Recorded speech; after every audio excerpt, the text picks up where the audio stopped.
Hey, how's it going, everybody? Shaun here for another edition of Shaun Solo, and today I'd like to talk about Broken Age, Double Fine's return to its past glory, its return to its adventure game roots, and most notably, Tim Schafer's return, basically, to the games that kind of got him started in the industry and what made him kind of a name. I mean, granted, they're niche titles, but we've all heard of at least Monkey Island.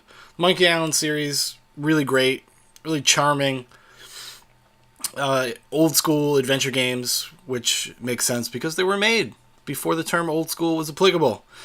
But also, I'd like to talk about Double Fine Adventure, which is something that was born out of the Kickstarter campaign, which is a documentary series that was held off to Kickstarter backers for a long time, but it's been recently put up on YouTube, where it kind of a documentary that follows the development of the game and kind of gives you a behind-the-scenes view of what is required to make a video game in general, and also the creative process of Tim Schafer. And the reason why I want to include that in my review is because I feel like it's important. It's important for several reasons. This is not the game they set out to make when they originally launched their Kickstarter. Originally, they were asking for a few $100,000, and as you know that goal was met and surpassed to almost $3 million. So basically, what happened was the vision expanded. The idea was that Tim Schafer actually had no kind of directive or real plan of what he was going to do originally. Went with the documentary. It was supposed to kind of chronicle like a ground zero approach to game development, and where the first spark starts, and how a game is developed and changed. And I think, considering the end result of Broken Age, I think it's something to take into consideration. That documentary. It's actually not a terrible documentary or anything like that. It's actually pretty good, and if you're interested in game development or any kind of like creative arts development and how things get made, it's an interesting watch. It is pretty biased. I think it's kind of the subtext is way different than the superficial level of that documentary, and I think depending on the type of person you are is going to kind of decide how you feel about it, especially in the latter half of the documentary series. So let's just talk about the game first, and then we'll kind of come back around and maybe I'll give you some thoughts about Double Fine Adventure and how I feel it relates, other than the obvious, that it's the making of documentary series. So Broken Age. I'm a big adventure game person. I have been probably, especially for the past 5 or 6 years. When I was a kid, we were PC family, and I was kind of relegated to whatever my dad bought or whatever I could scrounge up, because I used to work when I was a kid, so I had my own money and I would go out and I would buy things. Mostly action games like Half-Life, or the big games of the time. Diablo was a big thing for me for a long time. I played Diablo, oh my god, for most of my formative adolescent years, actually. That was a big game for me, from kind of 10 to 16, 17. I mean, even after Diablo 2 came out, which my parents got me for Christmas, which was awesome, but I was still playing Diablo 1. I would still go back and play Diablo 1. For some reason, that game, the simplicity of it, and the thoughtful dungeon designs and stuff, it just worked for me. And so I always really loved it. So but I was always interested in adventure games, especially, speaking of Tim Schafer's older games, I was always really interested in Monkey Island. Didn't really get to play it until I was older. I didn't actually play Monkey Island until it was released on PSN, when they did the HD-ish version, when they did the cleaned up versions of it. And also one that I used to see all the time. I used to be a subscriber to PC Gamer, and they gave a lot of coverage to Grim Fandango. So I used to see advertisements and read the previews and read reviews for it. But I was never in a really position to get my hands on it, unfortunately. And that is also something I've also played recently. And they are antiquated. I mean, there is a reason adventure games in general kind of have a storied history a little bit. There is this thing that would come out and say, well, the adventure game genre is dead. And a lot of people said that because of the proliferation of first-person shooters and stuff. A lot of people named games like Half-Life as a reason why. Just like cultural interest shifted because of what PC games could do, as they moved on, as the years went by, as technology got better. And a lot of people pointed to that. But the real reason, I think, is, that's part of it, because just your options were broadened. But I think part of it is also the obtuse nature of a lot of those old games. They are not built on understandable logic. You have to kind of get on the same wavelength as the creator, and if you're unable to do that, it could lead to very frustrating experiences, which is unfortunate because, especially of the Double Fine games, they're fairly enjoyable stories, and there's always this kind of oblique, obtuse puzzle design that led to a lot of frustration and led to a lot of people never finishing the games. They were a little bit more friendly than other games of the time, like Sierra adventure games, which you could actually completely screw yourself and not be and end up in a kind of a stalemate place where you couldn't actually finish the game because you had done something wrong. And while the game doesn't punish you for it in the sense of your character dies and that's the end of the game and you restarted a checkpoint, no, you just would not be able to continue because you had messed something up or not picked up an item at a time you were supposed to, or et cetera, et cetera.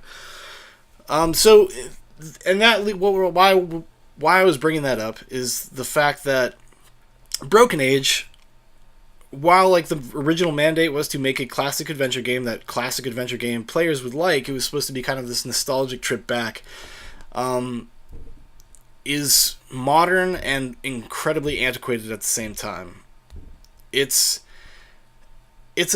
hard to describe. I think this game was released in 2 parts, a year separate from each other, and there's a lot of problems in that, actually, because it does at times feel like 2 different games. The first half of Broken Age is pretty enjoyable, even on just a surface level. The puzzles are pretty logical. You're not going to have to do anything crazy. You're not going to have to try to, it's not one of these kind of punishing adventure games where it's well, you have all this stuff, just try everything and mix and match and see what you can come up with. It was logical. It made sense, and you weren't going to get tripped up too bad. Which led to a lot of people, I guess, complaining about it, but I think that's probably was a smaller, it was a small vocal minority rather than a larger one. I don't think that was the ubiquitous kind of thoughts about it, because there's nothing wrong with creating puzzles that people can actually figure out in a reasonable way. So from just a game design perspective, that's what you want. It's not just about empowering your players or making them feel smart, which is it's an added bonus, but there is just something about it needs to at least hold some form of logic that's not just pertains to the world that the game is taking place in. At least not at first. There should be a natural difficulty ramp up, I suppose, because as you are more immersed in the game, you should be able to kind of figure out the puzzles as you're learning the world. So and it's not weird or lame that the first part of a game is rather easy because you're learning mechanics and you're learning the world, you're learning the logic. What happened with part 2 is that it feels almost like a different game. Not superficially, but from design philosophy wise, it feels very reflexive to the criticism of part 1, which most people actually liked for the most part. Adventure game people kind of enjoyed it. The story's a little cutesy. It feels like a story that's meant for children. Even with its kind of double entendre dialogue at times, it never elevates itself to anything that's incredibly thoughtful. And even the end game itself, once the story concludes, it is very, I don't know what you'd call it. It's very, what's the word I'm looking for? It's very fine. It's very predictable. It's very much exactly what you expect. I was never surprised that I don't understand how people were so blown away by the cliffhangers. I did not play this I like dibble dabbled with part one, like back when it came out, and I kind of just decided to wait if I was going to play it until the whole game came out. And then I ended up picking it up on PlayStation Network, like a couple days after it came out, and I played through it within like 2 or 3 days. It's a pretty short game, all said and done.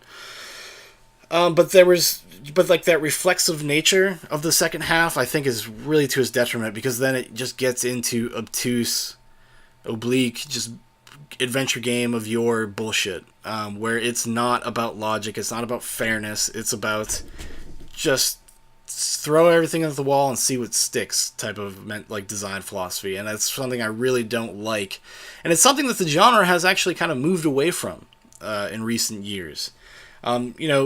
People say that adventure gaming was dead, but it's been thriving in the past like 5 or 6 years, especially like with the indie scene, because like a lot of these games they're making kind of a retro feeling old school adventure games, but they are implementing more modern, more accessible designs in terms of puzzles and stuff like that, things that actually make sense, God forbid. Which is something, you'll notice, because I've been playing some older ones recently. I played Grim Fandango recently, and that game is great. I really love that game, but I think about halfway through it becomes almost impenetrable, and you are going to just be inclined to go reach for a guide, because some of it just doesn't make any sense. There's no context for some of the stuff you're asked to do in that game. In terms of puzzles, like you just go to a new area, and then there's this puzzle, and no matter how much of the area you search or how much of the connected areas you search, it's not going to really tell you how. You just it's just trial and error, and it's just really, really frustrating, because it's incredibly particular. The puzzles are particular; they're not like malleable, which is something I think like I feel like modern adventure games should kind of maybe pay more attention to malleability. Like, you don't have to have like this. It would be nice if not everything required like the most specific answer. Now, I think some people may call that a cop out or not, and I'm not saying, but like if you are in the ballpark, if you are close, but there's just like one little thing that's kind of askew, it would be nice if the games kind of acknowledged that and kind of respected it. But Broken Age, it feels just so goddamn antiquated, and the fact that there's nothing of like really real substance and value to latch onto in terms of even a story, it's kind of a bummer. It's a story in broader terms in terms of development of like somebody's ambition went too far because of the inflated Kickstarter. That's what happened. Like, I think if Tim Schafer had been relegated to what he originally asked and had to make just a simple game, I think we would have got a much better game. I think we would have a much better like Scum Engine style game.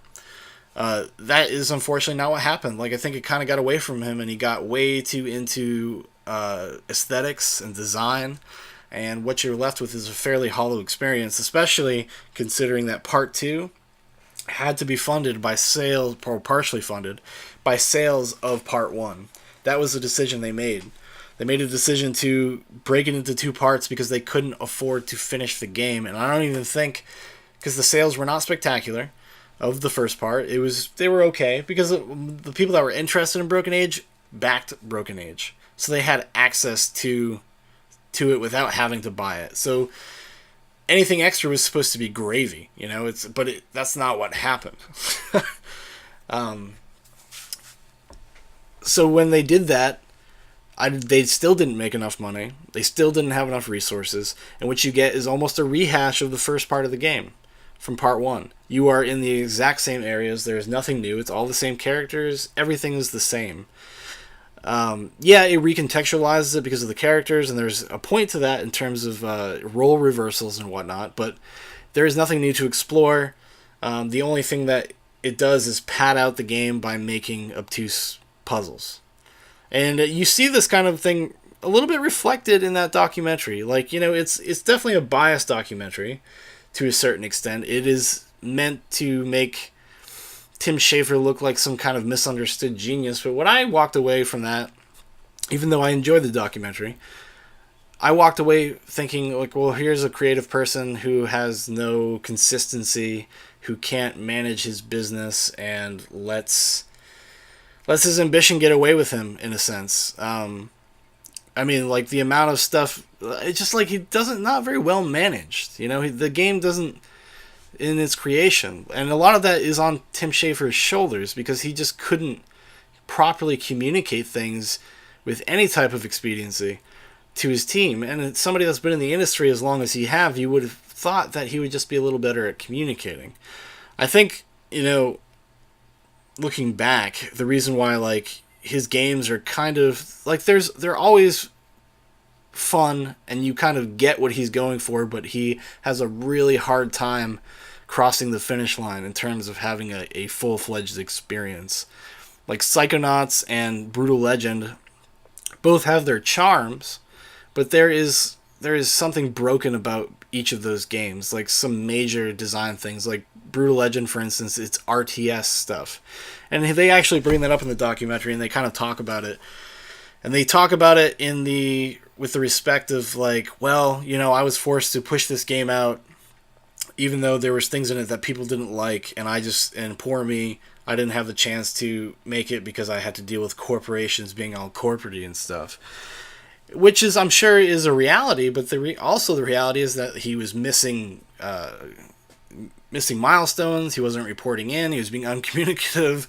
Like, it was a big, expensive game, and he does not know how to manage a budget and with any type of, I don't know, maturity, I guess. He's just like, well, you know, we'll try this, we'll do this, we'll do that.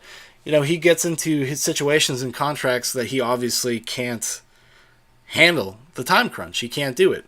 And Broken Age is another example of that. Its ambition went way farther than it needed to, and you have a very pretty looking game, but ultimately a very hollow game. And kind of just padded out with bullshit. And that's unfortunate because it is a gorgeous looking game. It's really pretty. But like you're just constantly reminded of like, where did this money go in terms of allocation?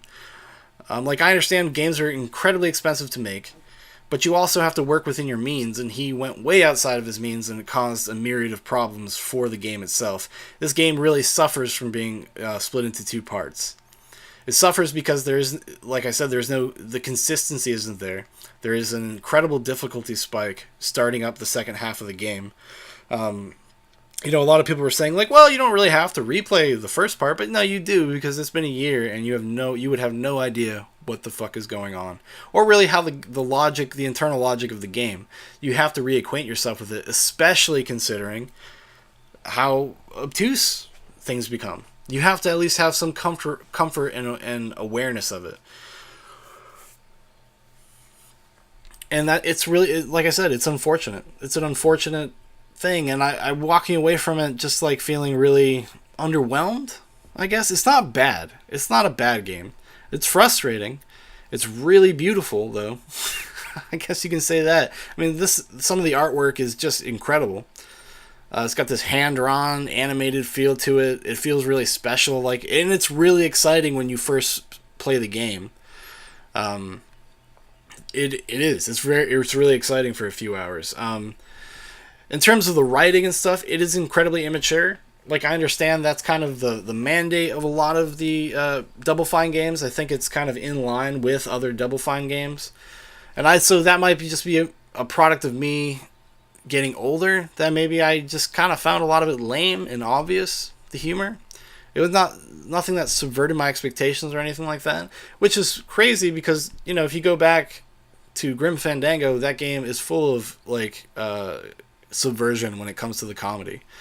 It's a very adult game, and not in the sense of sex and swearing and stuff like that. It's just adult in terms of being. You got to be a little bit older to kind of appreciate the story, appreciate a lot of the humor. But you know, in all fairness, Double Fine's always kind of had a juvenile streak to it. I just don't think it's particularly successful in Broken Age, unfortunately. I was really hoping it would be better. I thought it was, cause I was excited. I thought that was cool. Like, go back and make a Double Fine adventure game. And like, when the Kickstarter was announced, and now that I've completed the experience and I've played it and I paid my money, and I'm just kind of, like I said, underwhelmed. It's not the best. It's not the worst. It feels antiquated. It feels old hat kind of. And that would have been fine if the game had kind of stuck with its original mandate, because that's what he said it was going to be.